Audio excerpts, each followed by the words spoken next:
Welcome to CrushTheStreet.com's weekly market wrap-up. Let's get started in the equity sector, which was lit up in green as all major market indexes posted gains on Thursday, with the Dow Jones leading the charge, up 0.63%. Also of note is the S&P 500, which closed at 1480.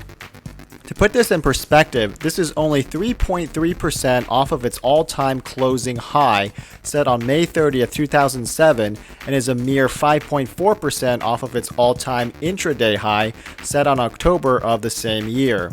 Despite this enthusiasm, Yahoo Finance earlier posted this headline, which reads, "Growing or slowing? Investors struggle to digest mixed signals."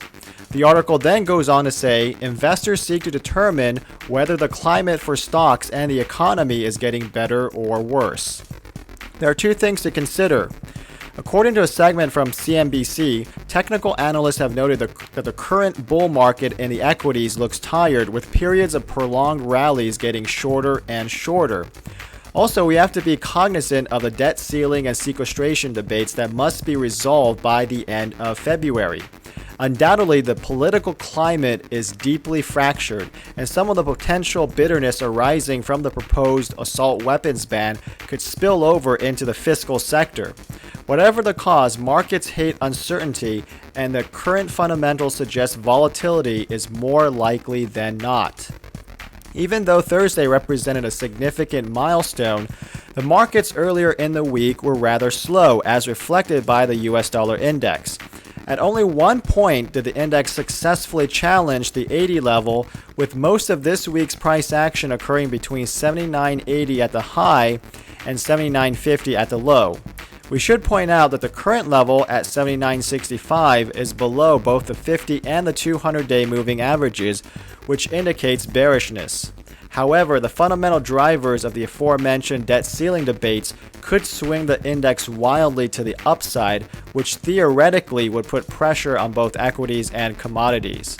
Finally, let's discuss the precious metals, starting with gold. Obviously, we've seen our fair share of bumps and bruises in this sector, so I can't blame anyone for throwing in the towel. The risk factors surrounding a failed resolution to the debt ceiling would also apply to the metals, as gold has failed to act as a convincing safe haven asset in recent times. That being said, gold has found strong support around the 1650 level and appears to be gaining solid ground, with volume overall increasing with the price action. At the current price, the yellow metal is above the 200-day moving average, but would need to break the 50 DMA soon, which stands just below the psychological 1700 mark. Similar dynamics are in play for silver. It closed Thursday's session at $31.70 and will need to surpass its 50 DMA or the $32 mark. Generally speaking, volume has been increasing since late December, which is what you want to see as the price continues to move steadily forward. Momentum indicators are trending positive, so we could see continued bullishness throughout the next few sessions, but ultimately I would like to see some strong gap up days. Also, there are strong layers of overhead resistance at $34 and $35, and these are the critical levels that need to be taken down. Otherwise, we could see the price going the other way. And that will do it for this edition. Thanks for watching, and we'll see you next week.